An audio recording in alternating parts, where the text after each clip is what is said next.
Well, hello there, Apple Bites. This is your Apple Bite, Rafael Tavares, talking to you straight from our show here, The Written Writ, a show where you and I and you take a journey together to become better writers. We are all on Twitter with all these fun geekery things we're going to do today, and the conversations are going to be wild. And I'm already kicking to start something here, but I'm going to hold off for a little bit and introduce Shadow. What's up, brother? Good to see you, Shadow. Good to have you aboard. I know we took a little week hiatus last week, but we are back and we are better than ever. We're back, baby. And of course, we can't have the Written Writ without the not the intern. So, Mr. Not the Intern, how are you? Hello, greetings, bueno. Am I still okay? Am I glitchy yet? Yes, you're already glitchy. You sound like a robot. Yeah, I had a feeling about that. Okay. We assure you, Time for a Nathan new is a real person. Nonsense. I enjoy human flesh. It's funny. The more he talks, the more you're like, he's not. It's a robot. It's a robot. Yeah. And of course, today's special guest host is AZ Volt. Hello. Welcome. Thank you for having me again. I am. I've been looking forward to coming back and absolutely ranting your guys' ears off again. We've been waiting to have you back. Last time we got all geeky and had plenty of great conversations. And it's funny that we were just talking about this in the green room, but you had just brought something up on your feed about how, people were upset with certain shows that have been redone, certain anime shows that have been redone, and why were they upset and where did you think this came from? And I was like, we have to have this conversation online, especially because Lou was so pissed off at. All right, I'm out. Sorry. Yeah, man, it's definitely. Look, I mean, it'll be a bit of a repeat from you guys from the green room, but for everybody else, so this one was a conversation I had mainly because, as some people following my feed will know, I'm delving myself into the study of psychology. After many years of it just being a hobby, I decided, why not get paid for it? So basically, one of the things we're going over during our class was kind of I won't throw around a lot of technical terms. So to keep it very, very digestible, basically the concept that whatever we find comfortable in our day as we're growing up, the counter to that can be something that usually is considered a negative. So like, let's say, for instance, if you grew up in something, like an organized religion thing, you might find the lack of it discomforting. Or if you had a negative experience from that sort of environment, you would find that uncomfortable and the counter comforting. And so like we've got all these very many variables that come through our life that kind of make us very different in what we are personally going to perceive as negative and positive, and what's going to charge us up and what's going to drain us down. And so this is sort of what I was saying to yourself there, Ralf. We can never really reach a consensus when it comes to anything to do with nerd culture, because like if we look at Batman, for instance, at one point he was doing the bat dance, and the reason he did that was so that we could actually get him on TV at all with the censors at the time. But now we kind of move forward to, like, if Batman slightly smiles, the generation that's known him as the deep and brooding one will be up in arms, because that's very negative. That's very different to what they experienced from their comfort zone. And I guess, as I'm sort of going through it, the question I was sort of being asked through this study was, do you have to be, emotionally reactive, or can we be critical thinkers about it? Can we actually just look at things critically without allowing it to control us from these mechanisms that are kind of groomed into us without us realizing? And so, like, I wasn't going to get that psychobabbly and up my own butthole on the thread, but I decided, hey, let's pose the question though, like, do we have to? Like, are there actually positive things that can come out of these differences? And I personally found, the more I explored it, the more I was like, all right, even when a bad thing comes out, chaos theory usually something good will follow. So usually, like for instance, if we look at like there's now going to be a new Last Airbender animation. Like we got the live action one, which everyone's a little bit dubious about, and that's fair enough. But there's going to be an expansion on the animation and the comics and things like that, which I was like, all right, cool. So we're getting more of what we love because of M. Night Shyamalan's version that we hated. Like there was so much uproar that it almost created if there's this much hate, there's also this much interest. And but like the other thing as well, and even like but if we look at like Game of Thrones, for instance, like no one ever read George R.R. Martin's book except for a select tiny group of people because barely anyone could get through them. And then suddenly it's like, you kind of look at like there's this core. Man, I'm already going to get daggers on my account for saying that. Just for saying that, I have a feeling how dare you say that? How dare you? And I'm like, look, and I welcome it. I'm just fellow nerds. We're reading it. We're talking about the mainstream people.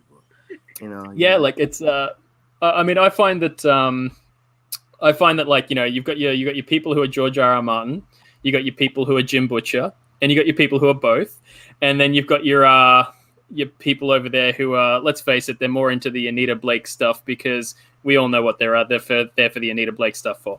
So I won't say any more on that, but let's face it, it's Anita Blake, a little bit more NSFW. So like, but basically, the with the George R.R. Martin, suddenly we had this series, and even though it ended on what is publicly seen as a total crapshoot of an ending, it still drove people to those books, which were previously only available to like as you're saying, the elite of the nerd culture, and now It was the mainstream. Now it was suddenly being digested by the common, and I was like, well, that's kind of, I think, a bonus as well, as even if they kind of crapshoot it. It was generations line of it's like I kind of see it as like if you've got a new person sort of turns up and goes, I mean, look at it this way: if someone wants to enter into let's say Marvel, like they might turn around and go, oh, I want to read Marvel comics, where do I start? And it's like, well, God, well, that's a huge question. And but now with like Marvel TV series, they're like, oh, well, Matt Fraction's Hawkeye comics are now currently in this month shooting through the roof. And it's like, well, why? No one would have ever read those, except they're so obscure.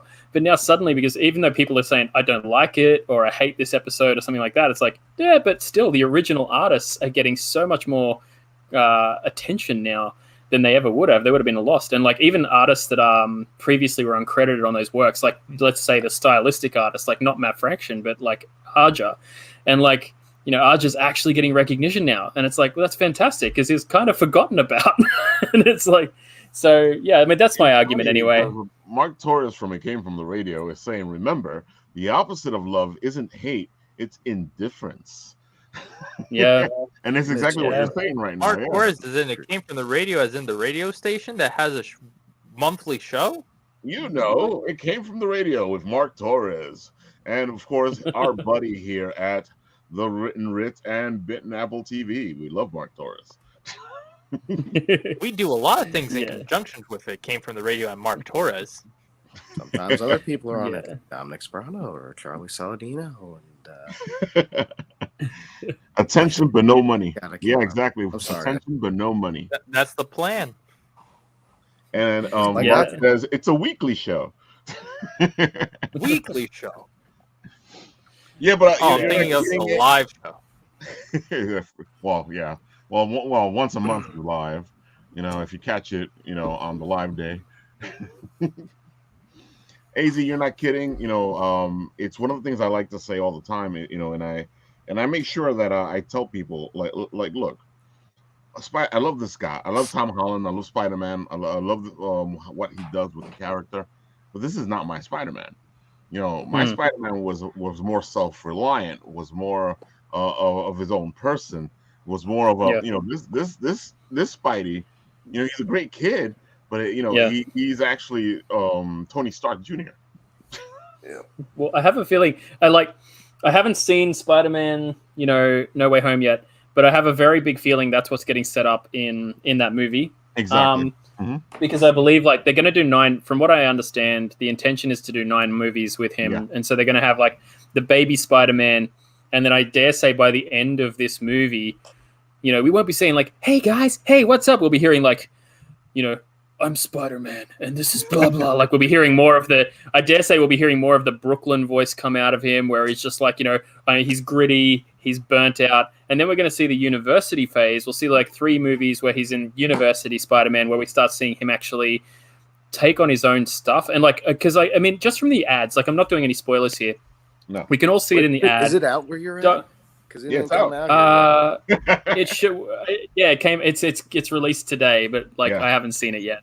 Oh, like in people the are going future. crazy. People are doing spoilers, and we Oh, do yeah. not like when you do No. spoilers, people. No spoilers. So, all right. so all I'm going to talk about is what's in the trailer. I'm not going to go beyond that. So, my theory here is, and again, someone who's probably seen this is probably laughing at me, going, "Ha ha, you're wrong." So I'm like, yeah, that's cool. So basically, like, what I'm kind of theorizing on what we're talking about here is like you see Doc Ock grab Spider-Man's suit, soaks up the stuff, and then it's like, cool. All right, so we can see however this unfolds, and everyone can speculate or they have their proof, whatever. But however it unfolds, I dare say by the end of this movie, Spider-Man's going to literally go, shit, like this tech can actually hold me back and be a liability. Okay, I need to rely on being Spider-Man first. And that was the total lesson that Iron Man actually told him was, if you're not good without the suit, you're not good at all. And it's like, so basically, if you're no one without it, then, you know, blah, blah, blah. So I think like, basically by the end of this, we're going to see him actually push further into Spider-Man and kind of leave Tony Stark's stuff behind. I think the next 3 movies, we're going to see more of the Spider-Man we're used to. And then the 3 after that, we're going to see the Spider-Man we never got to explore, where he's actually the 30-year-old Spider-Man creating his own corporations, like growing into his own stuff and his own legacy. And then hopefully and I kind of hope that like towards the end of it, like I hope one of those last 3 movies, we're actually seeing Superior Spider-Man for a movie. That would be my wish. That would be like out of one of those 9 movies, I just want one of them to be Superior Spider-Man, and I really want that because like, how could I not? It's just like he's one of my favorite Spider-Man. Yeah, it was a great storyline. And with the way they're pumping these movies out, man, that might be in 5 years. So, yeah, right. Well, it's like that's the thing. It's like, I mean, if you think about it, it's like a phase, like out of Marvel's phases, like a phase used to take like 5 years or more, like almost the best part of, you know, at least what was it, about 5 years for a phase, and then now it's like. Yeah, now it's like a phase in 1 year. I was like, oh my god, and I like, you know, I don't mind it because it's like, all right, well, we're not going to lose actors to aging out too fast. Like we'll actually get to see these stories before the actors age out.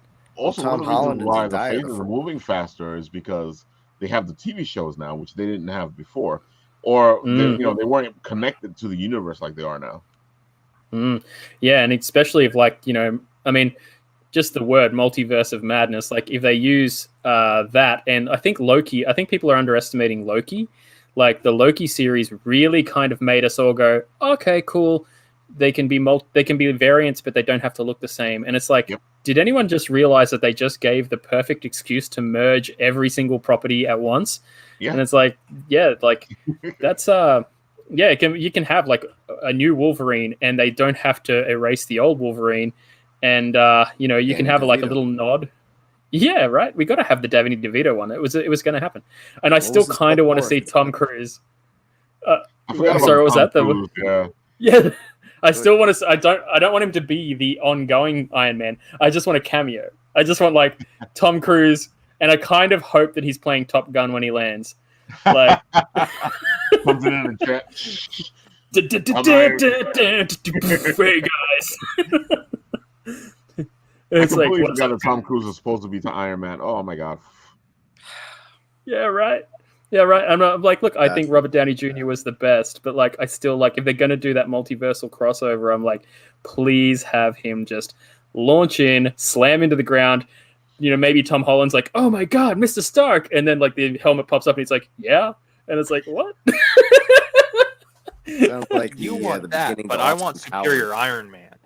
Oh, I want. Don't worry, I want that too. We could have both. We could merge those dreams. We could have like him as Superior Iron Man because everyone already wants to hate him, so it would be perfect. It's like, oh my god, if you're gonna have a villainous Iron Man, just have someone that everyone just loves to hate on. It's like, yeah, it just. There's a point there. And Superior Ultron. You know the one. Oh yeah. And I like, I think also, oh man, like yeah, I enjoyed the What If series. I mean, I kind of love what it sort of did. Like I was watching it and just going like, yes, they're finally unpacking the stuff that's going to get to the good things, so we can write some great stuff now. Like, you know, like we've kind of been stuck on the, you know, let's not go too far from reality stuff for like 10 years. And then we finally start moving into the, hey, it's okay, we can have aliens and stuff. And, oh, we're going to have robots. And everyone's like, oh, it's a bit silly. And I'm like, you shut your mouth. You shut your mouth. We haven't even gotten to the, I'm not going to be happy until there's a giant dragon that looks like it's off the back of a cereal box, screaming in perfect English at people. It's like, I just want like, there's so much stuff that I want, and it's like, you know, like MODOK, for instance. It's like, no, I don't want a classic I don't want like a serious MODOK. I want like the classic MODOK, this goofy bubble head floating around with tiny baby legs and arms, and it's like, I need that. And you know, it's just the more that we embrace the kind of zany side of everything and show that it doesn't erase the drama, like we can still have that. The better I think will be for like just not trying to make everything too real. Like just let everything kind of be crazy, like it's meant to be. Thing. Yeah. Well, you know, it's funny because now, you know, you've heard it that they're bringing Daredevil in, and it is our pal, you know, from the original other Daredevil series. Charlie. And there was a big reveal in Hawkeye that I'm not going to say anything about. Because I don't people. I haven't seen episode 5. Spoiling, just like the video, he's spoiling. I know. Dude, cancel.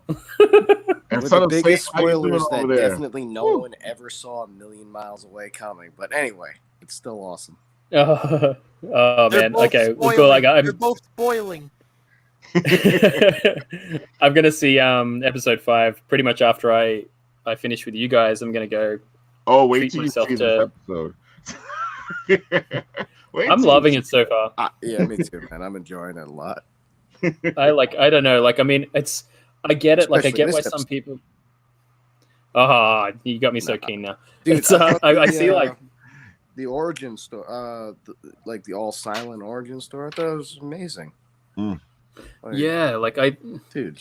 I really think like I actually sat down. One of the things I think is underestimated. Like my partner is they haven't been able to get into Marvel MCU very easily. Like they've kind of ambiently caught on to bits and bobs through me, but like they don't have a huge attention span for something if they're not really passionate about it. And so like, but I sat down and I was like, hey, like let's just. I didn't talk about it. Like the movies I can't get her into at all. So I sat down. I just suddenly put on Loki. And we started going through that, and Loki, like, yeah, she was like, oh my god, like I love this. Got to the end of it, and she was totally sucked in. And I was like, all right, cool. And I just queued up the next one. Oh man, like yeah, I just queued up one after the other, and then like the only one where she went like nah was like I literally went to queue up like Falcon and Winter Soldier, and she's like, what's this one? Like we got through every other single one, and I was just got to Falcon and Winter Soldier. I'm like, oh, this is basically like the new Captain America, and it's like a buddy cop thing. It's really funny, and she's like, nah, walked off, and I'm like, all right, well, I got like most of them done. That's cool. And I'm like, look, you know what? I'm happy. I got most of it. That's fine. And I just thought, man, like I couldn't underestimate like how actually beneficial the series are for just helping people enter in and discover all these characters. And it's like, yeah, like I tried with the movies, and it's like it's a hit and a miss. And like you know, because if you have one movie with, I was gonna say, with the movies, it's that problem that, you know, people feel like they're jumping into the middle of something. Because especially when it came to, you know, once you were past the beginning movies and Captain America was already there, and they were, you know, and if you hadn't seen those movies and you're watching the Avengers, you're kind of like lost because you're like, what is this? and you're being dropped into the middle of something. And I feel like at least with the TV show, you're slowly led through this thing, and sometimes they'll tell you, well, this is this and this is that. They'll explain things. Then it makes it a little bit easier for you to like go, okay, now I know the story. They're trying to make and it's not. Yeah, 100%, and it's not so easy to drop someone in at phase 1 because like it's especially if they've just seen all of this amazing like boom bam kapow going on, and they're like, I want to know what's happening, I want to know everything, and it's like, okay, cool, like maybe you might get through it, but honestly, like if you start off with like, God, I'm like, don't start on the Hulk. Oh my God, don't start on the Hulk, and then it's like, oh man, but like.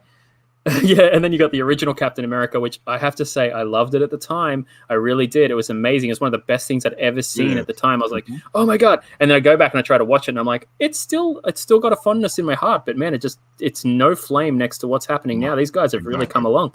And it's like if you see like totally different thing. If you see like The Office, for instance, or like Parks and Recreation, like if you watch them, the first season is just kind of like and it's really awkward and clunky, and they don't find their beat until season 2. And it's like I sort of feel the same way about MCU. Like it's finding its beat more and more and more as it goes, and it's becoming more like a well-oiled machine that is just like figuring out what to do, and it's creating its own sort of genre of drama. And I'm loving it. And like this, oh man, like I watched like there's little things that I don't even notice, and I'm like, their writing is so tight. Like I got into WandaVision again. I watched it for the second time around, and I was I was stuffing that down my partner's throat, and she was lapping it up. I did not tell her a single thing. She had no idea what was going on. Oh no! She the first 3 episodes, I refused to tell her what was happening, and she's like, "What the fuck are we watching?" And she's like, "It's like black and." And I didn't tell her a single thing, and then like basically within 3 episodes, she's just like, oh my God, what is happening? And like she was getting sucked into it so well, and I'm like, because it was my little experiment. I was like, oh, what happens if someone doesn't really know? Oh my God! So I threw them into Loki, and they're just like, oh, this is amazing. And I threw them into Wanda, and it's like, and then like basically, but there's one moment in WandaVision where I was like, oh my God, I never noticed that. Like Jimmy Woo, just right at the beginning, walks in, pulls out the card, and does close magic to produce the card. And he's like, yeah. Hey, Jimmy Woo. Fantastic, and I was just like, holy crap, that's a callback. I was like, how did I miss that Easter egg? And it's funny because, if you're not paying attention, you didn't notice that he actually asked him to show him how to do it. Yeah, exactly. And I was just like, and that's it. Like, I remember him like being like, whoa, close, how do you do that? And then it got used on him a few times throughout like Ant-Man. So obviously like he's kind of gotten to the end of Ant-Man and been like, well, screw this, I'm learning how to do this stuff. And then for him to be like shunk, but like, and he starts using sleight of hand like throughout the movie so much more than he's ever done before. And he's like, and I'm like, holy crap, like him fighting against Ant-Man, a guy who's tiny and hard to actually see, he's become a guy who starts thinking, how can I do things without being seen? And I was just like, yeah, his whole character's been evolved by like his own fight with someone else. That is such good writing, and they didn't tell you it; they showed it to you, I'm just like fantastic. And like I just didn't get it the first time. But even without that, it's a good show if you're just getting into it and you have no background. I think that's what's definitely that they should stand on their own for the most part. And then if you have the background knowledge, it's like, oh my God, I can't believe this thing that is on the computer screen there. I know what that is. Right. And I'm just like, oh my God. And like just little things like and I just like there's little things that obviously go like straight over their head when they're watching it for the first time. Like take for instance Loki, like the very end where he's just talking to Kang and like they're having the whole situation with Kang, and in the background out the window you see the timeline just fracturing, and it's just like, and they just like obviously for them watching it for the first time, they're just like it just literally just their eyes are kind of glazed, like that scene goes past like everything, and I'm just sitting there going like, yeah, okay, like some things you don't really quite know what this means in its depth. Like you understand the timeline's fracturing, but like they don't quite understand that this means Fox universe, Sony universe, like TV shows, like everything now potentially exists, and all the stuff that we've been watching for our entire lives now canonically in the MCU existed because of this Loki, this variant Loki, and all these 2 variant Lokis. And it's like, oh sweet, so like all of the Hugh Jackman stuff, even though we remember it in the past, it's like, what we're going to do is kind of canonically wrap it up here. And that's a perfect wibbly wobbly, timey-wimey way to kind of have it happen. You're like, way to go throw Doctor Who in there. Yeah, you can't do a time thing without that. It's like, so yeah, I'm like, yeah, sweet. Like, we don't have to have the excuse written in the past. We can write it in the future and then say it turned up in the past. Perfect. And like, I love that. It's yeah, so I think it was like just the claw of Disney stretching throughout all media. Like we'll see all across all time. We didn't own you then. We didn't own you back then, but we're going to rewrite it as we did. But it's so funny because this whole event, this whole multiverse thing, it's actually the best way to get all that stuff in there. And if you want to like bring somebody in like Hugh Jackman, it'll be the perfect time to do it. Because it doesn't mean you have to keep him as Wolverine. It just means you'll get a chance to see that Wolverine react in our universe. It's just exactly. Tobey Maguire. Tobey Maguire. No, it didn't work out. Dude, they said it wasn't working out. He had a fight with a production assistant. Man. Don't get our hopes up. You know what? My hopes are way too high. That's why, like, I am hopeless when it comes to it, because like what I really wanted was actually like completely, let's just say unrealistic.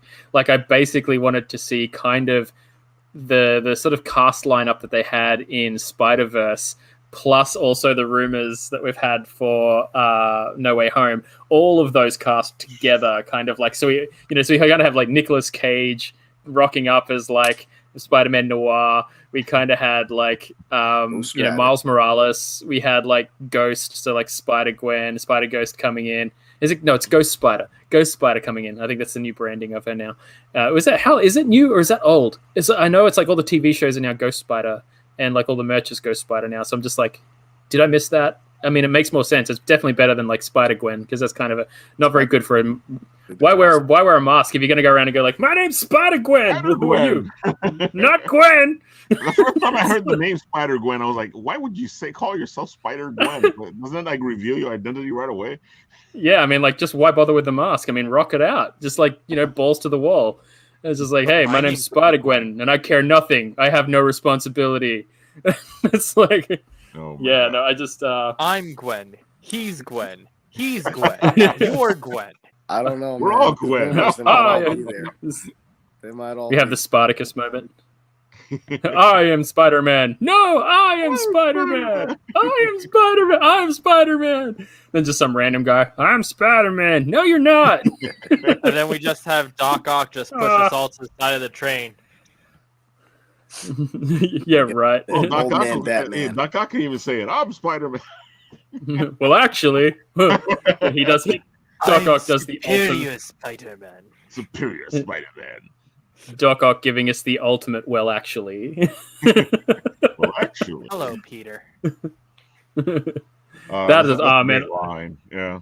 Hello, that was delivered so well too. Just like, oh my god, like I've missed that guy. If you wanted somebody to deliver that line, that was the perfect actor to deliver that line. He's so I'm so trained, so he just delivered it so well. Hello, Peter. Yeah, I just saw like when I was seeing the interviews with the sort of like the three main villains that we've seen. Was seeing Green Goblin, like, Defoe kind of like I wasn't excited to see him, to be honest, because I was just like, okay, like, he was a bit like twirly mustache guy, like when I sort of. And I was like, yeah, okay, like, cool. He's going to be fun. Like, don't get me wrong. He's going to be fun. He'll just be an agent of chaos. But, like, I'm not, like, excited to see the story. I just know he's going to turn up and cause crap. But, like, then I saw them doing their lineup, and everyone's just like, they're like, oh, who's villain story? Like, they sort of brought up the stories. And then, like, everyone just sort of turned to Defoe, and he's like, yeah, like, I've got, like, a story now.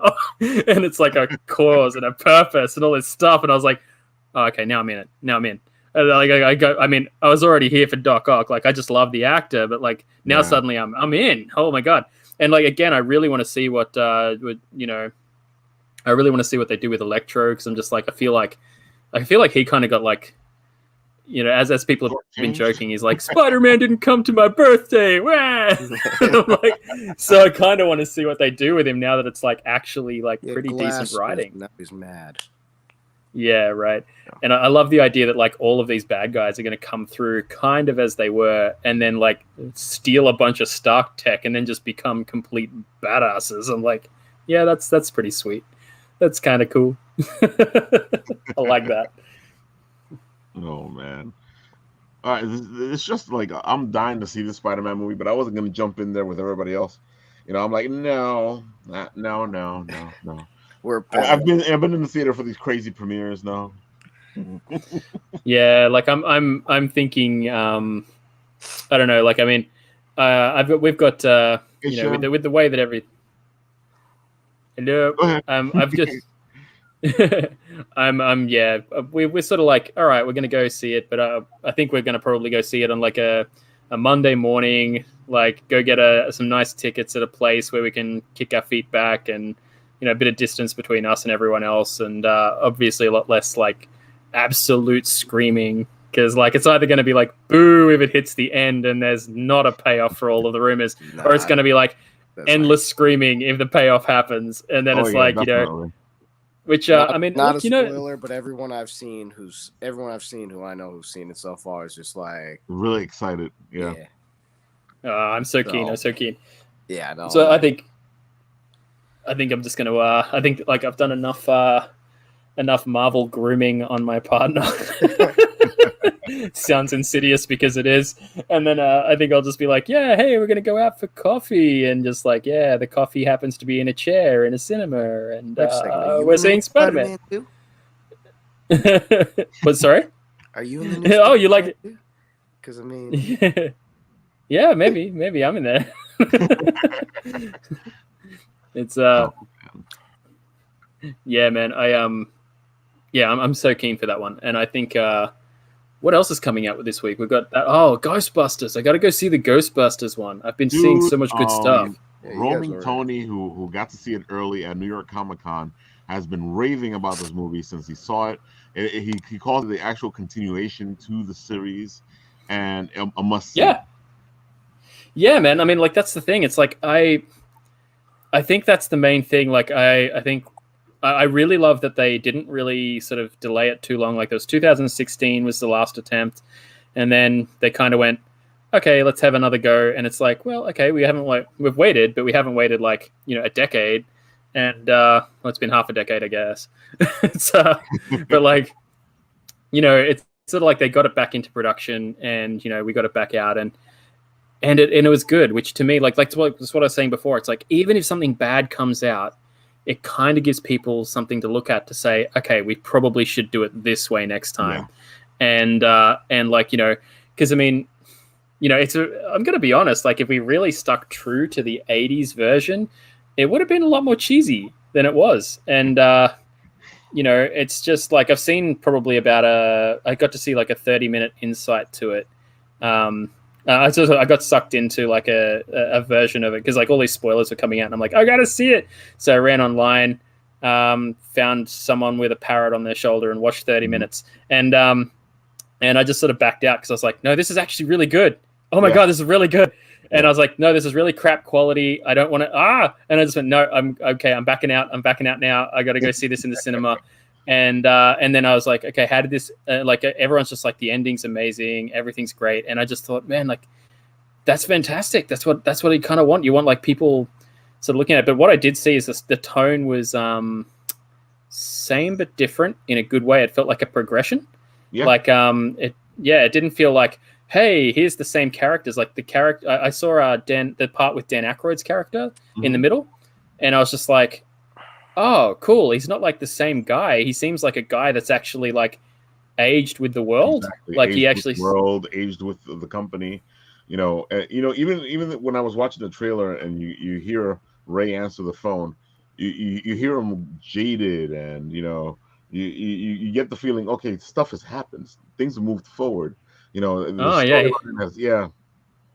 was definitely not a happy camper. I was just like, oh, that's cool. Like, and like everyone was, there's so much No, I can't say anything. I can't say anything. It was such a small clip, but I was just like, and the kids were perfect. Yeah. And it's like, even like, you know, I remember when it first came out, like people were like, oh no, they're just trying to like do a reshuffle, and like they're trying to like, you know, there's the usual grumbles that go out. Exactly. There's the usual grumbles.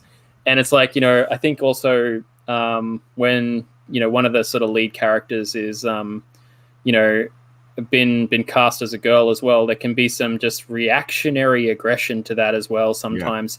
Yeah. And I just sort of looked at it and went, hey, like, you know, she aced that. She kicked, like, I only saw 30 minutes of her, but like, it wasn't like she was running around going like, I'm a superhero. She was like a genuinely struggling kid with really good character development. And I'm like, I'm stopping. I'm going to go watch this. And I was, the part that I saw with like Wolf Hartman, like he sorry, is that his name? I can't remember.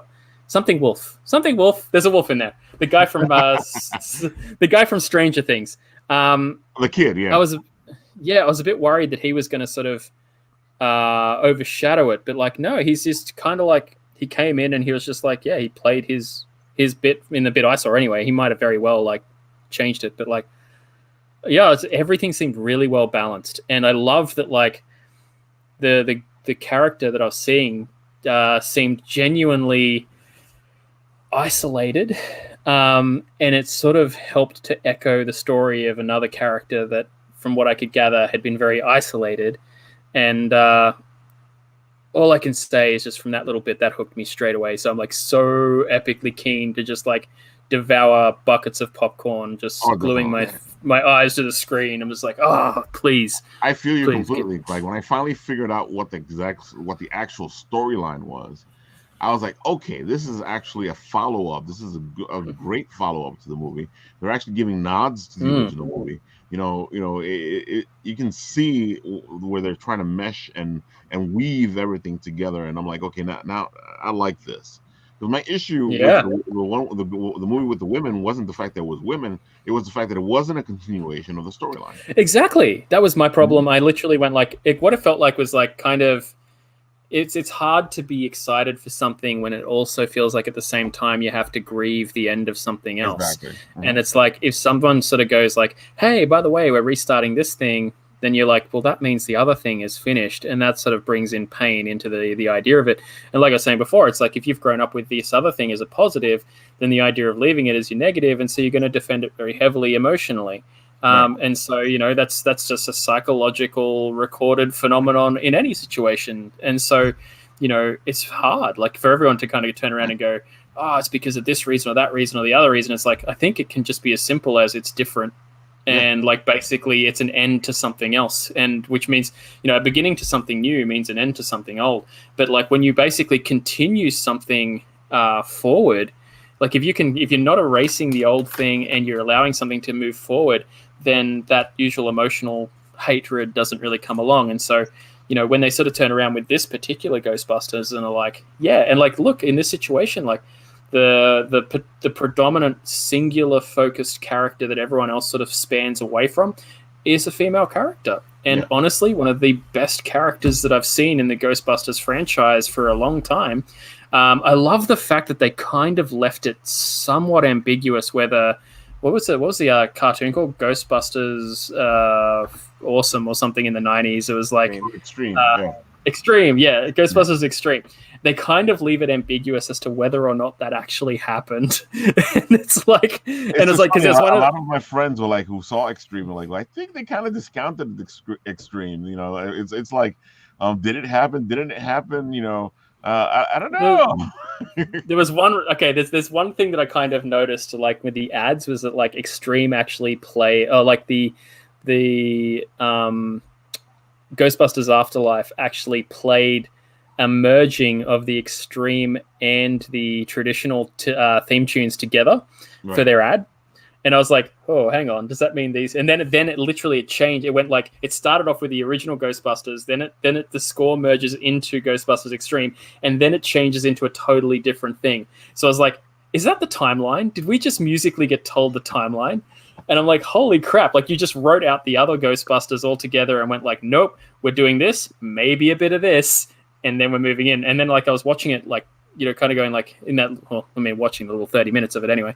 And I was like, okay, is there any of this? And like, I have to say that's one of the things that I'll probably be like Hawkeyeing that thing on. I'll just be like, is there any clues of Ghostbusters Extreme? Because like, if they literally have had like, suddenly some old goth lady turns up, I would have just been like, yeah, I don't need you to explain it. I'm already here for it. Like, I'm here for the old goth lady who turns up and happens to know too much about ghosts. Like, or the stoner guy. You're saying all this because I feel like one of the biggest issues with Star Wars, the last trilogy, was the fact that you could tell that they didn't care about the old Star Wars. They were just an obstacle, a stepping stone to going to where they wanted to go. You can see there was no reverence for the older characters. They didn't want to give you anything. They didn't want to give you an ending. They just wanted to go, oh yeah, those are those guys. Who cares about them? You guys need to care about Rey and what's happening now. And I'm like, you don't do that. Well, that's the problem. Well, that's the thing. Like, you can see, like, if you look at like Feige, for instance, he's a super fan. Mm-hmm. And so, like, he, basically he saw a bunch of kind of movies in Marvel's history. Like, there's some cool things. Like, don't get me wrong, I love Blade. Like, it's one of those things that, like, but there was some pretty corny stuff around. Like, Blade sort of like hides a lot of the corny stuff that also happened. But there's some pretty cornball stuff. But like, for Feige to sort of grow up and be like, hey, it is possible, and then they've grown up and gone, oh, no, but I want to take it further, and then to have a plan where it's like, how can I slowly indoctrinate the planet into this stuff? Okay, we're going to start off with stuff you like, but also we've only got B-lister heroes. How do I get you there? And I was like, man, I gotta appreciate the hustle of this guy. Like, he's the ultimate mega fan there. And then you look at what they're doing with Mandalorian. Like, we're gonna sort of skip across to that, and we're like, okay, like, that's something handled well. And it's not for everyone. There are some people who I know who are just like, oh, dude, I don't like it. It's too slow tone. It's too Western. And they're like, it's too cowboy Western. I don't like it. Star Wars is a space Western. It's a space Western with samurai. It's meant to like the three genres it's got mixed up is basically like wizards and kings. We've got like samurai and we've got space Western. Exactly. And it's like, so basically they mashed these three genres, which were huge. If you look at like those three genres, were some of the biggest properties going back to like the 50s, late 40s, 50s and 60s. Like, my dad, when he talked about like what was he doing as a kid, he's like, oh, we'd watch TV and you'd see like, 1 week it'd be like, cowboys stuff, and you'd be like, all right, what are we going to do? And they'd like run outside, make their own weapons and like make their own bows. And then half the kids would have sticks, poking out of them by the end of the day. And then it's like, all right, well, what are we going to do now? And they'd have like war stuff. And it's like, okay, now we're going to make trenches and we're going to like throw stuff at each other. Yep. And it's like, then it was like samurai. So cowboys were huge. Then it was samurai were kind of like really big. And then, of course, you had the kids who got into fantasy stuff. And fantasy was a totally kind of separate genre that only some of them would get into, but it's still pretty big. And it was like, so like the whole idea of... You also had the whole Kung Fu, because I remember like watching my... Oh, man. Yeah, that's true. Kung Fu, then running outside and everybody getting hurt. Oh, right. And the Kung Fu... Oh, my God. Like, Kung Fu, karate, like ninja. Like, I mean, like, I had so many... The first thing I did, like, to show you how influential it was, like, I grew up on, like, Kung Fu movies and ninja movies. The moment I hit 18, because you had to be legally an adult before you're allowed to train in it. The moment I hit 18, I moved to a different city and started training in ninjutsu, because I was just like, I've got to be a ninja. And I'm just like, take karate classes till you was 18. Oh, I could take karate, but like you could do karate. I could do hapkido. Yeah, I could do hapkido. I could do karate. I could do jujitsu, but you couldn't do ninjutsu and become a ninja unless you were 18. Because it was considered a dirty form of martial arts, and it was really a lethal form. And so you were trained to use weapons. And so like basically the moment you got to certain belts, you had to start registering yourself because like, So I went off and I learned that. And in the course of doing that, I think I got to green belt 2-star and then had my shoulder ripped out during one of my grading fights. And so it was that was fun. But it was like... Imagine having a childhood, man. Yeah, it's like, it's just the childhood it imprints and directs you so much. And so I think George Lucas had an amazing idea there when he was just like, I'm going to take every genre that like has influenced the childhood around me, and I'm going to add space. And it's just like, cool, man, awesome. You know, you got like these. Yeah, like you got these knights, and like, you know, the idea that like, and what I love is like also the team he had around him had so much vision as well, because like originally all the stormtroopers were meant to be running around with lightsabers originally. Ooh. And so the idea was that the space wizards just had the Force, and then basically you had like these because if you look at the helmets, they're meant to be basically samurai. So you had all of these like samurai running around with like laser swords, and they had these giant battery packs on their back, and they were attached to plugs. And then you've got these like it was all very much like kind of like very feudal, like you couldn't really kind of discount it. Mm-hmm. And then they sort of lent like at the design, I think the design team came in and they sort of went like, okay, well, how about if we like make it a bit more like we got this empire, but like the younger people on the design team were like, well, the empire that we sort of think of is less samurai and more Nazi. And so like, what about if we give these guys guns and think of trench warfare? And these guys are all like just stormtroopers marching around, and hence the whole stormtrooper thing started coming in. And then basically you've got this so they went from like samurai to stormtroopers, and then basically the wizards got given the swords and the laser stuff, and then it became like mystic crystals that were needed, and you know, and it became this whole thing. And it's like, so he had this amazing concept, and then these other people kind of came in and started adding flavor to it. And like, I mean, the Foley artist who basically made the sound for lightsabers is just like, I think we can't underestimate how much he just influenced our life. Like, it's just like, we missed out on samurai Nazis. Yeah, this video's demonetized. My bad. But that's exactly what we could have passed yours. We just put it up on the screen now. There's no avoiding that. Oh my god. We've been geeking out, but I really do want to get to this whole commission thing that you actually like explained really well.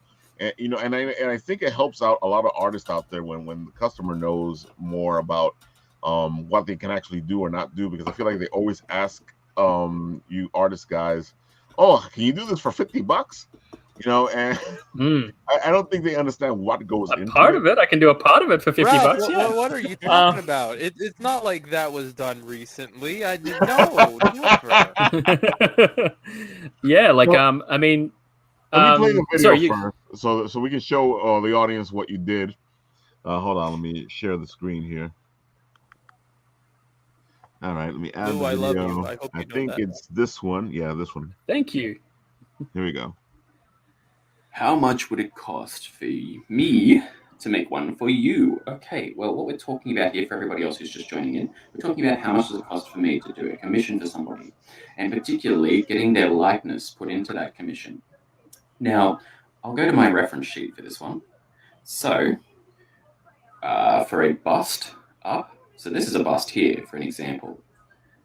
It's 50 starting, so 50 USD to start, and then you pick what type of line you would like. So let's say, for instance, if you wanted a weighted line to get that more of a comic book effect, that's an extra 20, so 50, 60, 70. Maybe you wanted flat, or maybe you wanted three tones, so it's got light, dark, so light and shadow, and then base flat, that'd be 30. Maybe you want it to look more like this, so this kind of really dynamic lighting and stuff, and that would be just an extra 10, so 40. So it'd be 50, 60, 70, 80, 90, 100, 110 for a bust with that kind of dynamic lighting down here. You pick your rating, what kind of one you would like to go to. And now because we're looking to put your likeness into it, that would be an extra 25 USD. And so you'd be looking at, what do we come to? So 50, 60, 70, 80, 90, 100, 110, 120, 135. So 135 would get your bust with a super dynamic lighting and that comic book style line work. And, you know, so you can kind of do the math on that and figure out what works inside your budget and what sort of stuff you want to get done. And now with this, there's usually a 14-day turnaround. So I do ask people to just be aware to wait about 14 days. And as far as contacting me, you can contact me via Facebook. I'm usually always on there on my AZ Vault account. Or you can contact me here on TikTok. When you do contact me, there is sometimes about a 10-hour delay because of wherever we are on the planet, and also full-time university student. I'm also a parent, and I also have work to do outside of this as well, unfortunately. So that's another factor. As far as your ability to communicate with me, I try to be as open as possible so we can nail everything in as few steps as possible for you, so we can get this done as efficiently, quickly, and effectively, and you can be as happy as, well, you want to be at the end of investing in something. It does take a lot of trust for someone to work with an artist. Unfortunately, there are a lot of people out there who, let's say they're not exactly the most reliable people, or they might take 3, 4, 5 months to finish a project because they overload themselves. For me, I only work and I only take as much work as I can do in 14 days. So if I only have time to do one project, that's it. You're the project. I'm not going to be overloading myself so that I end up with like 6 months worth of backlog work. I'm not interested in that. So I hope that helps. How much would it cost for me to make one for you? I Okay. think that's a pretty fair way to break it down, man. Yeah. Yeah. I mean, it's basically, I mean, that's something that I can do mainly because I've had the experience in the environment before. So I can kind of go, you know, I think I break it down a little bit in another video where I go through a speed test to establish exactly how long it takes me to do a piece of art. Now, sometimes what will happen is some people will come in and what they're requesting for me to do is technically quicker for me to do. So the price is kind of the same no matter what. So for the things that I can do quite quickly, I will be able to get that done, and I'll probably end up making a little bit more profit on that time-wise. And for the ones that are a bit more technical that I'm used to, I will probably lose a little bit of profit on those ones, and I'll spend a little bit more time on them. But all in all, it averages out pretty fairly, you know, for myself as an artist. The big one that I would say for myself, as I was saying to you guys in the green room, you have to sort of establish as an artist, like, what are your limits, what are your boundaries, and what is your purpose? So for myself, I think last time I was on this show, you guys were like, wow, you've just sort of came out of nowhere as an artist and just like, bam. And as I was saying in the green room before, like the reason for that was mainly because I was locked behind a lot of projects where I was paid well, but there was no credit for it. So basically, you know, like kind of like I think Shadow, you were sort of mentioning people doing on Fiverr and stuff like that. Like it's one of those things where people can, yeah, exactly. And so like people sort of pay you and then you do it and then they take the credit. And look, that's fine if people want to do that. I sort of spent a fair few years making, you know, decent money doing that kind of thing. And then basically it got to a point where I realized I just had no portfolio that I could actually show because it was all buried behind non-disclosure agreements and things like that. And so I sort of went, no, like, I mean, even just this week, I had someone come up and look, they're perfectly in their right to come up and ask me these questions. So I'm not angry at them. But, you know, they came up and they're like, hey, can you make something for my company? We're going to launch this stuff. And we want one of your things to be the flagship piece that launches our company. And, you know, I sort of went like, oh, wow, that's really great. And when it came down to it, they sort of explained, you know, they want myself sort of like removed from that piece of work. So like they would be claiming that piece of work as their own.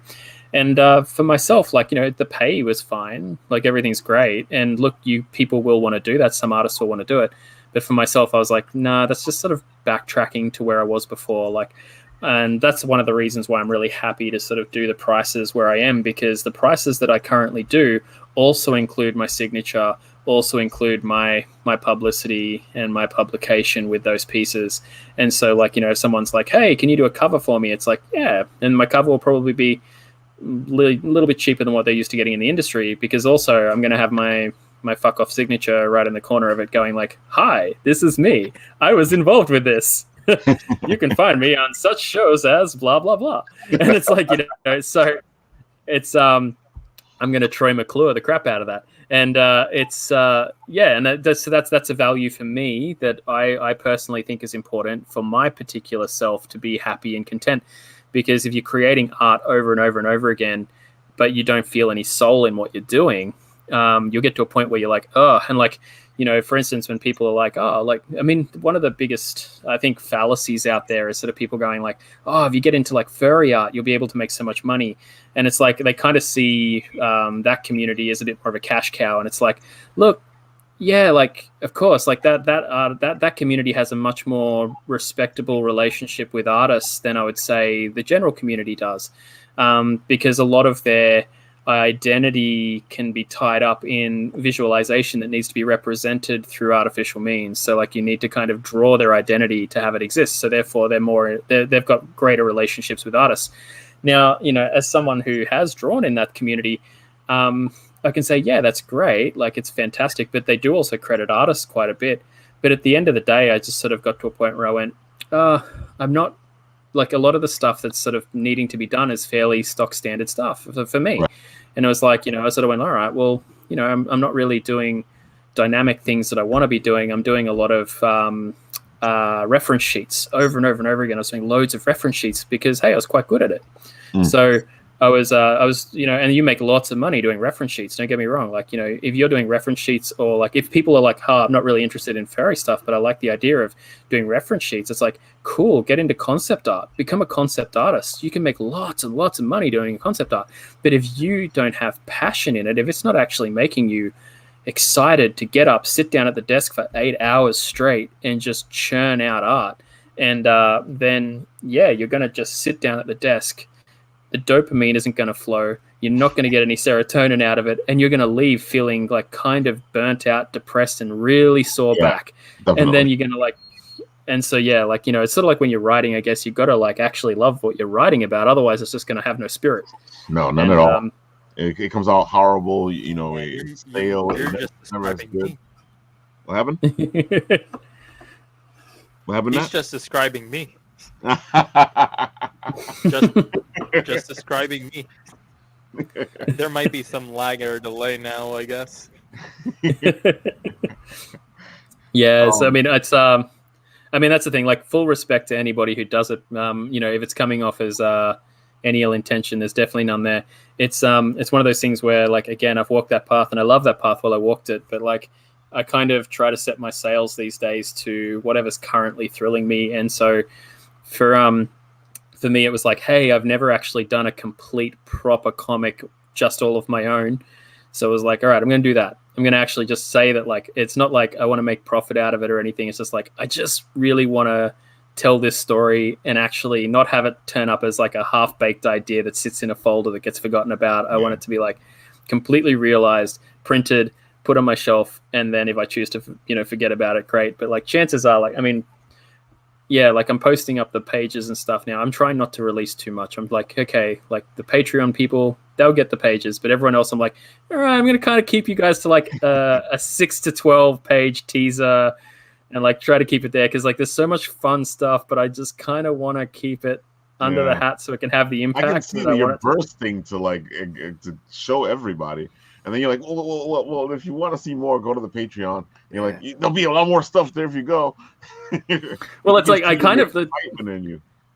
There is like, well, that's the thing. It's like, I keep getting asked, like, I'm not very much of a hustler with my Patreon very well, because like, I remember every sort of couple of months, like, I should probably let people know it exists, because like, I've kind of got my little clique of people over there and we're like, yeah, cool. Like we're happy and we do what we do and there's no drama. And, but like, basically at the end of it, like, it's not, you know, I'm not really interested in hustling that much. I'm just kind of like, I'm a really sucker of an artist. Like, it's just like, I'm just doing the art thing and that's what it makes me happy. But yeah, I think when it comes to the questions I keep getting asked is, hey, where can I see this? And, you know, they're all like, I want to read the rest. Where can I see it? And it's just like, well, actually the only place you're going to be able to see it, you know, in its entirety as it gets created, the moment it gets created, is really Patreon. And it's like, when I release it on, I do want to put it onto Webtoons.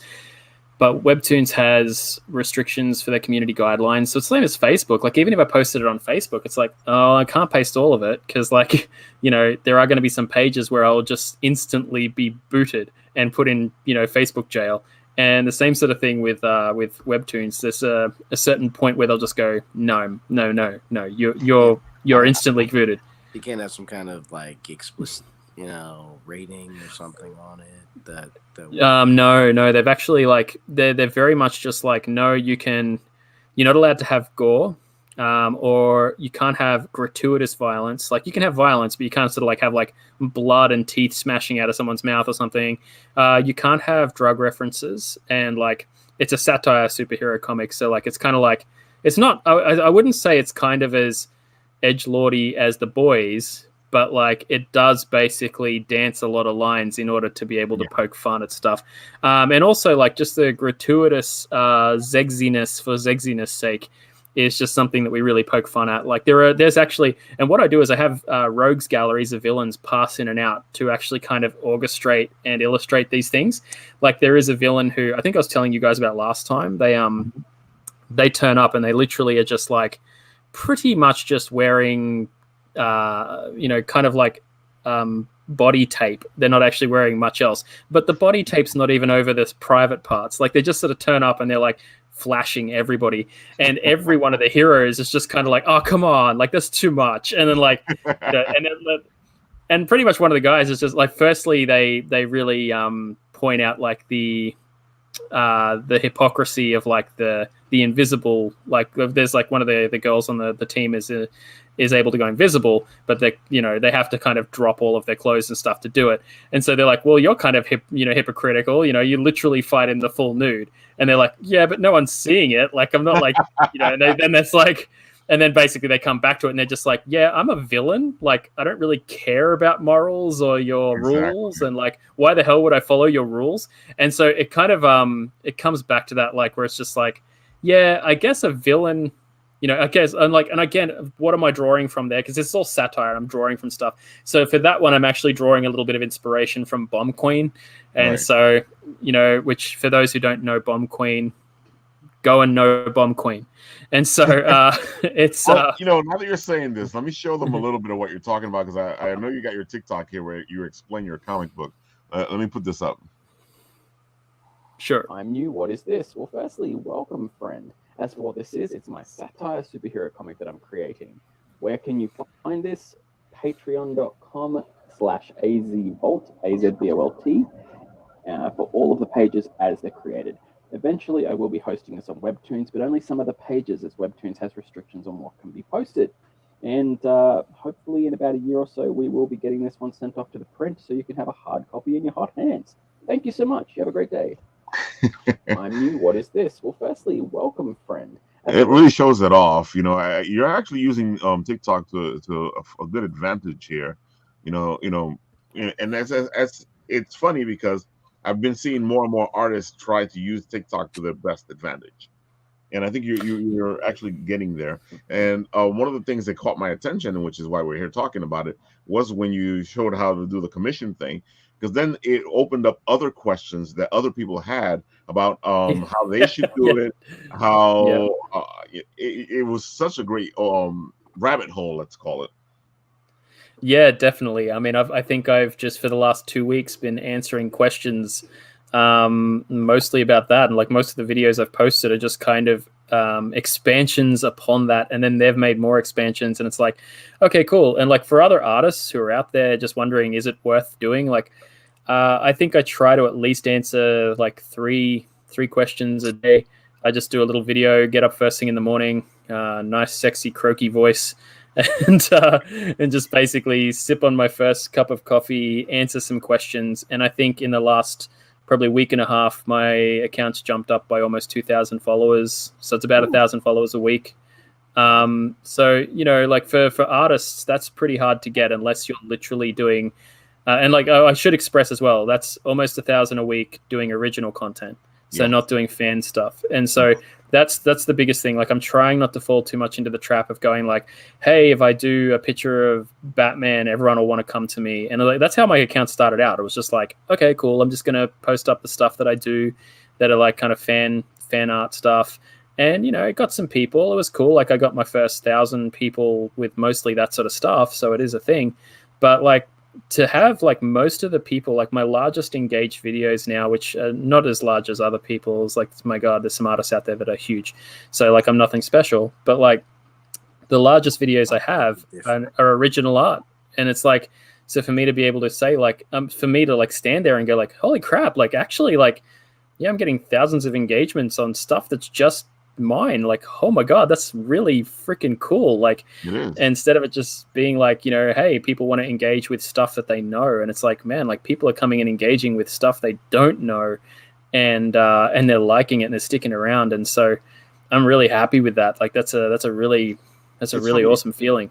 It's funny you were saying that, because one of the videos I was going to show here is how to request a commission from you, and like you're saying, these are the videos that are beginning to hit, and I feel like you're answering questions that a lot of people had about commissions in general, and it's helping you out because you're answering the questions, but you're answering them in your favor as well. Let me play this one.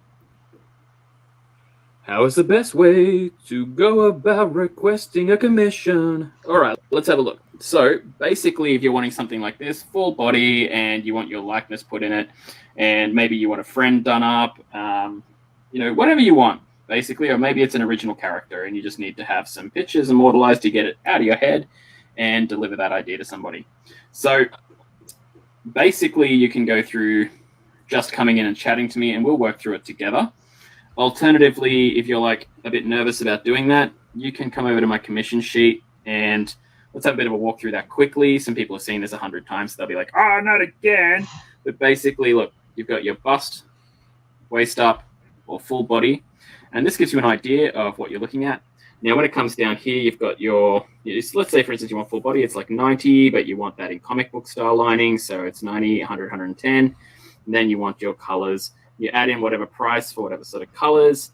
And then, yeah, you add in the rating you want. You know, some people want spicy. Some people just want, yeah, you know, something they can put on all their profiles without any worry about getting canceled. Now, if you're wanting someone's likeness put in it, we've got an additional charge there. If it's an original character, tell me a lot about it. Come in and tell me all about it. What's the hair color, eye color, everything. Because otherwise, I have no picture in my head. It's just a blank gray square. I need you to tell me what I'm seeing in my mind, and I can make that come to life for you. Now, down here, it's just a little bit of a treatment plan, like let's be good together, let's no abuse and that kind of stuff. Now, if you want to see more of my stuff or find out more about it, you can come down here. If you're not feeling, you know me very well and you want to find out more about me, feel free to follow that, and that'll give you a bit more info. But yeah, so essentially, let's say all of that's a little too confusing, a little too daunting, just message me. Just pop into my inbox and be like, hey, I want to proceed. What can we create? If you're a bit uncertain of, if you want to start on anything, like if someone's coming around, they're like, oh, I don't know, I just want to find out more about how commissions work and things like that. I will get to you. But yeah, just understand that I do have really limited time. My life is really heavily overloaded with priorities.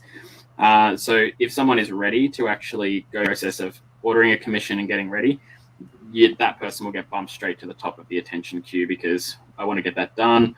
I want it sorted. I want to get the delivery to you. And I've got a really tight time frame that I do my turnarounds in. This one, the expected time frame is 14 days. This was delivered in just under 3. So, I try to get my stuff done really quickly. So I also try to get through those process of creating the character very quickly in this description. Hope that helps. I hope you have a great day. Thanks for the question. Bye. And it's just a great explanation, and it really helps you out, helps the audience out. And because I've seen a lot of questions, and I've had friends ask me so many questions about commissions, and I think you've actually got a nice formula going on. And like I said, those questions led to other questions, and now artists themselves are asking you, well, how do I set one up for myself? Yeah, exactly. And I think for myself, like it kind of helps that I've had experience actually running businesses outside of art. So one of the biggest things is making sure that you don't have a barrier between the client and the product. And so, like, you know, this is a big one. Like a lot of places mess up with that, and they'll just kind of be like, well, no, I'm going to put this barrier between them and that, and they've got all these hurdles and all these hoops. And look, if you've got all of these, any kind of distraction, like if you said like, okay, you've got to pay to go into a nightclub, right? And it's like, well, if there's a nightclub that's equally as good across the road that doesn't have a door charge, where are you going to go to drink with your friends? Well, unless there's something special at that other club, you're likely just to go across the room and be like, well, I'll spend that $25 getting more lit with my friends. I'm not going to spend that on the door. And so, you know, you move across the road and you go and have a good time, or you use that extra money on getting yourselves pizza. Like you just kind of, if you put a barrier up there, then yeah, it's actually, that's an old business technique that comes from the 60s. Like if you ever remember, they used to have those pump gas kind of places. Yeah. Like they used to basically, like, you know, people would come out and pump your gas for you. Like that's not been around in Australia for a very long time. I don't know if it is in America still, but it's like basically for you. Yeah, so the whole concept with that was like not only removing the barrier, but like removing all barriers. Like this person comes to you, has it happen for you. So if you're like, man, I've got to do petrol, but I don't want to. Well, what if I don't have to? What if I just pull up and then I hand the money out the door and someone does it for me, and then they bring me a Coke, and then they bring me a chocolate bar, and then I, you know, and then they put new dust caps on all of my like tires, and then it's like, and you're like, these are all 5 cent, 50 cent things. But it's so convenient that at the end of the day, they're just like, why the hell wouldn't I?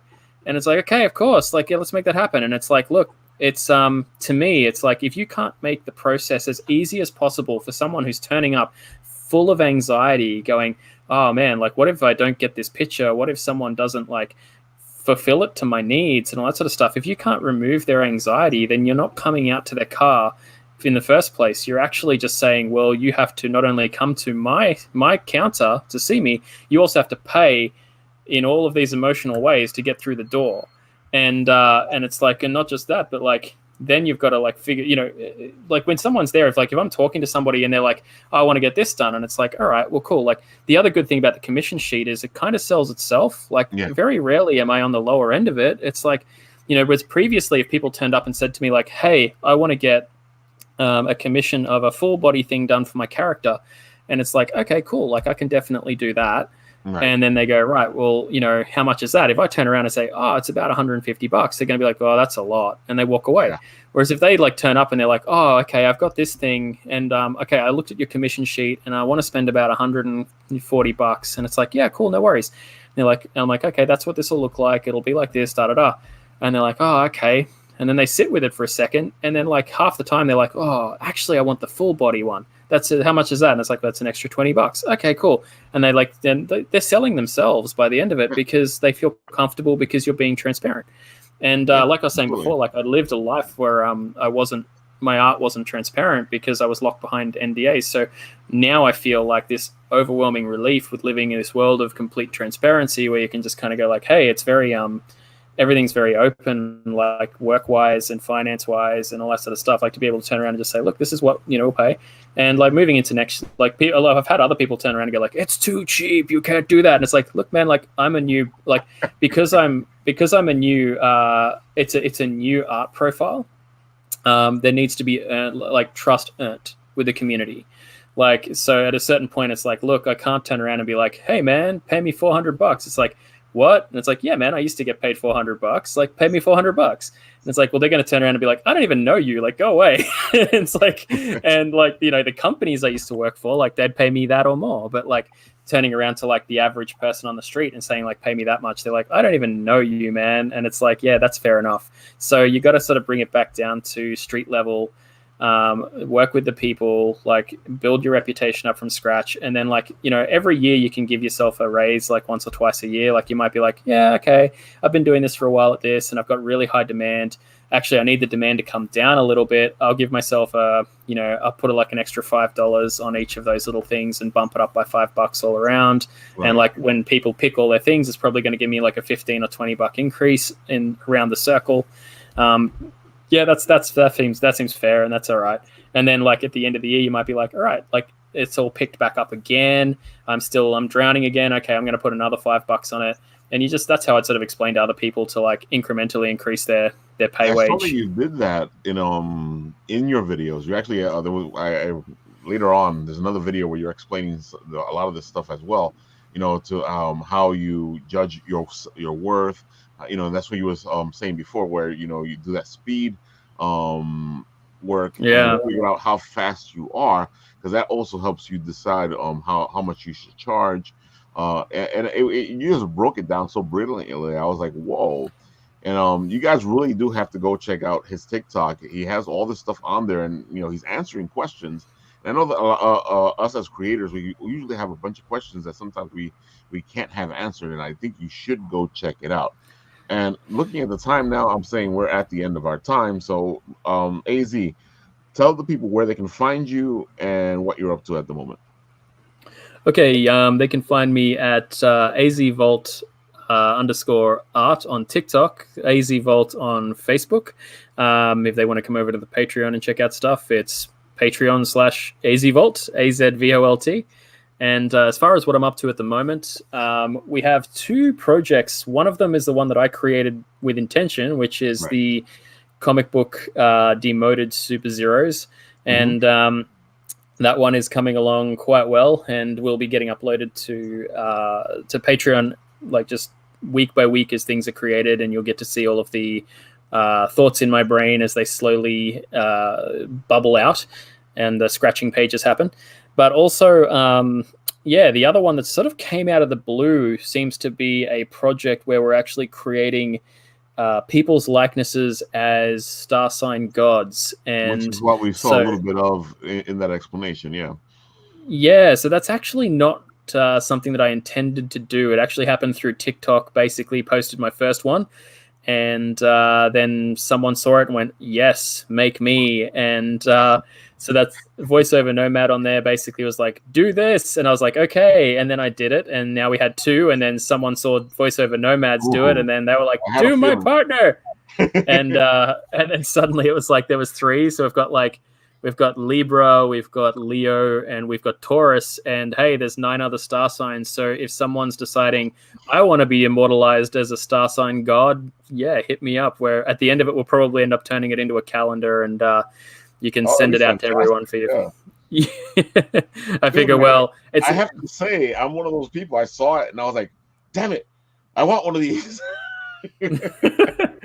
Man, why not? It's like, we'll have to get you in there doing all of the I could see yourself as the definitely as the philosopher, like, holding the scrolls with the pens and stuff, and just being like, here is the written stuff. The same thing.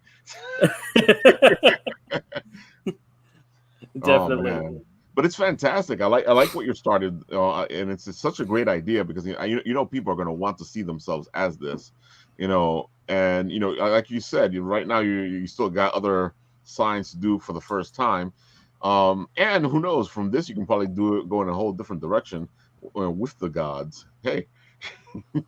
Well, 100%. Like, I mean, I was I've had someone sort of go, like, there's been a few other ones, like doing people up as certain pantheons and stuff like that. And I mean, it's at the moment, I think if someone turns around and said, like, tomorrow, like, hey, I want myself done up as Loki, I'm not going to be like, no, we're doing star signs right now. It's like, I'd 100% turn around and be like, that sounds cool, because at the end of the day, really what I love doing is just, creating what someone's vision is and what their passion is. And that's what I was actually doing. It just happened to be that this ended up, like, again, like sometimes your followers just sort of drag you down a rabbit hole without you actually expecting it. And that happens to be the rabbit hole, because it was one that I was really happy to do. So at the end of the day, if someone turned around tomorrow and went, turn me into the mighty Odin, I'd be like, hell yeah, let's do that. It's like we were saying. It's like we always like to say here. It's not just us doing our thing. We're influenced by everybody. And right now you're being influenced by the people on your TikTok and how they're talking, and it's actually created something fantastic, because the both of the ones I've seen so far are epic. They look epic, and I like the fact that like you were saying, they can actually be stickers. And I'm like, 100%. Well, here's a sticker there. So basically, like, VoiceOver Nomads one is so VoiceOver Nomads one was turned into a sticker. And again, like, we actually I worked very closely with VoiceOver Nomad. We actually, the reason I've got this one on my screen is actually because I was doing some resizing for them and making sure that we could get that same painterly detail in, but also compressing it down to the size that they required without losing all of that. Because when people sort of work with myself, I make sure they've got the big daddy file. It's like, you get the 300 DPI A3, Whopper picture. And so they were like, yeah, no, I'm having some trouble getting that printed. So I was like, yeah, it's fine. Just got that all sorted. And then what do we got? Let's see. I think it popped off there. Hang on. And so if we're looking at the original one, I was pretty happy that we didn't really lose any value through that. So, wow. And I'm looking at this now, and besides stickers, these could be trading cards. Yeah, well, I mean, that's sort of been that's been sort of thrown around a few times before. I mean, I think at the beginning of the year, actually, no, it would have been, God, that's already gone past so fast. No, it would have been the beginning of 2020. I was like, oh yeah, I should do I should do a deck of I should do a deck of tarot cards. And I was like, oh yeah, I could probably do a deck of tarot cards. And then I started down that path, and honestly, that's a commitment that I just sort of went, oh man, I'm just not ready for that. So I think doing something maybe a deck of playing cards where you just got your king and your queen and your jack and stuff would be maybe a bit more of an easy reach for someone whose life's as saturated as mine. Yeah. It's I think I was just biting off more I could chew, being very enthusiastic. Well, bro, I wish you much success. And guys, don't worry. We love AZ here. We'll probably have him back on as a guest host because we like geeking out with him. And, as you heard today, there's so much still to talk about. 100%. The tangents are endless. Oh, my God. They're totally. Shadow, what's your last word over here? Man, just keep smiling. It's going to be all right. Yep, that's a great message. And Mr. Nat, how are you feeling over there, and what's your last word? Did Nat fall asleep? I'm not sure how I'm feeling because I'm seeing your mouth move, but I'm not hearing words, so I'm not sure how far behind I am. I'm just going off of what I can hear, and I'm assuming that's right. But, yeah, just from the way how I've been sounding throughout the stream, I probably won't do the normal bit. But, don't forget to check out everybody's links. Ralf will do the full explanation, and let's hope one day I will have decent internet. Here's hoping. All right, guys. This has been Written Writ with Shadow, Nat, and AZ. And we've been geeking out. And join us to geek out some more next time, which is Wednesdays at 11:30 Eastern. And, of course, check out Apple Bites every Monday at 7:30 p.m. And this Thursday is the Tingling Tea with Les. And we will be continuing our Christmas ghost stories. Part 2 will be tomorrow at 7:30 on the Tingling Tea. Of course, you can watch all this here on the Bitten Apple. And with that, I will do what I always do.